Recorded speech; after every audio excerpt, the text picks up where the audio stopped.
Hey, what is up guys? So I figured since yesterday was the last day of the Star Wars Battlefront beta, I would kind of give you my thoughts on the game so far, just in order to help you guys decide whether or not it's something you want to buy, because it does release sometime in November, so just around the corner.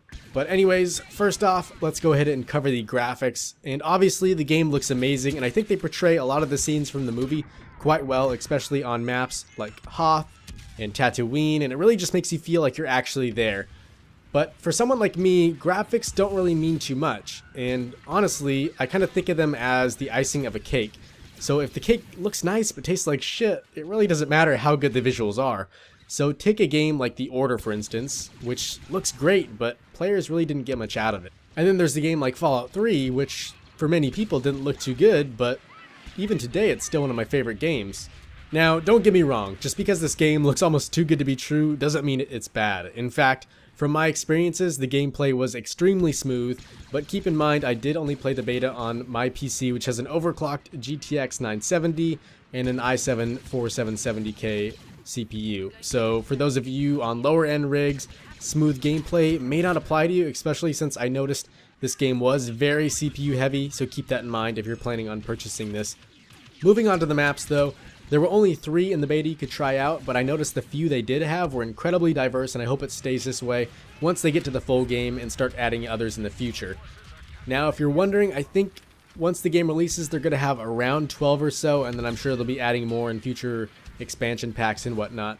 But I was really satisfied to see that they didn't seem to just use smaller versions of larger maps for, say, a smaller game mode, such as they did in Battlefield, but instead they created a whole new map to fit each game type, which I was really surprised to see. I wasn't really too certain if they were going to make that change or not, but I'm definitely glad they did. Another thing was the maps in the beta also really seemed to fit the scenes of the movie quite well, especially on maps like Hoth, as I said before, and Tatooine, so Star Wars fans looking for that nostalgia, this is probably a good place to find it. On the Hoth map in particular, there were actually a lot of vehicles to try out, most of which were always fun to pilot. Even some of the turrets, I had a blast shooting people down in those. But some of them could feel a little bit clunky at times. I felt that the AT-ST and the AT-AT seemed to have a very inaccurate reticle. The lasers always really did seem to kind of fly underneath it, so finding a good accuracy with those was really tough and honestly a bit annoying. And as fun as flying around some of the air vehicles such as the X-Wings or the TIE Fighters were, they kind of seemed to be dumbed down quite heavily for more inexperienced players, which is good. It kind of means more people can play and get the hang of the game, but then again, for those people kind of wanting a challenge, maybe this might be a downside for you. Moving on to the weapons, I did notice they were all pretty much balanced and none of them really stuck out as being the very best, and it really seemed that throughout the beta people just really started to use what they thought was the most fun to shoot, especially playing with all my friends. We all kind of had a different opinion on which one was our favorite. And so far there's only 4 main weapons in the game to choose from, and although these are some of the most iconic ones from the movie, I'm still hoping they decide to add more, because for a lot of people, customization and just kind of unlocking things is a big point in games that they really enjoy. Speaking of balance though, I did notice a lot of people kind of complaining that the Walker Assault was very unbalanced and really favored towards the Imperials, but I really didn't find this to be the case. I noticed all it took was some decent teamwork, and if you had maybe an orbital strike ready or some good pilots in the sky ready to shoot the walkers, once their shields went down you could really take them out almost instantly. Back to the teamwork thing though, I did find after coming from the Rainbow Six Siege beta and moving on to the Battlefront beta, there was a severe lack in teamwork in this, and I think that might just be due to the fact that in Rainbow Six Siege there were only 5 players per team, and they had a pretty good team chat system that you could use.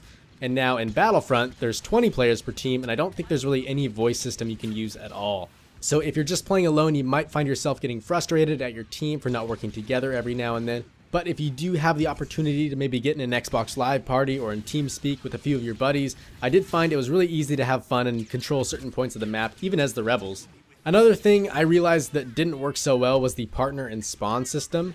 At times I found there were a lot of moments where a couple guys or even half the enemy team would just spawn right on top of me, and sometimes even more annoying was when you were shooting at someone and then his partner just instantly spawns on him and kills you.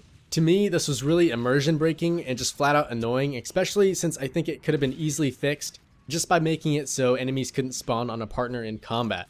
As for the random spawns though, I really don't know of any sort of fix they could use, so if you guys have any ideas, leave them down in the comments. But honestly, I think if they don't fix this and get it sorted out, it's really going to ruin the game for a lot of people. A couple more things I did find quite interesting were on some of the maps there were actually other forms of life. In fact, on the drop zone map, there were these little worm things crawling around, not really sure what the name is. And then an Easter egg I found on the Tatooine survival map were the Tusken Raiders. If you go up on the cliffs, you can actually see them. They're really low textured. I think they actually took them directly from the movie, but it's just kind of a cool thing to see. And I've got a hunch that maybe on the Hoth map, there's a Wampa running around way out in the distance or something. I'm sure someone will find him eventually, but I just got a feeling he's out there. And given that this is DICE, and I know they like their Easter eggs, hopefully we can see more of this type of stuff in the future. But overall, I found the beta to be very fun, and even with only a few things to do, I found myself coming back for more and more. And if I had to pick a favorite thing about the beta, it would definitely be getting to play as the heroes. That was for sure an awesome experience, getting to play as Darth and Luke. You could just go on some crazy kill streaks with those guys and just have a total blast. But yeah, guys, that is going to be it for today. So hopefully you did enjoy the video. If you think I missed anything, go ahead and leave that down in the comments. Also, I would love to hear if you guys have played the beta, what you think of it so far. But anyways, guys, hopefully this review was able to kind of help you decide whether or not this might be something you want to look into. And once again, thanks for watching. And as always, I will see you in the next one.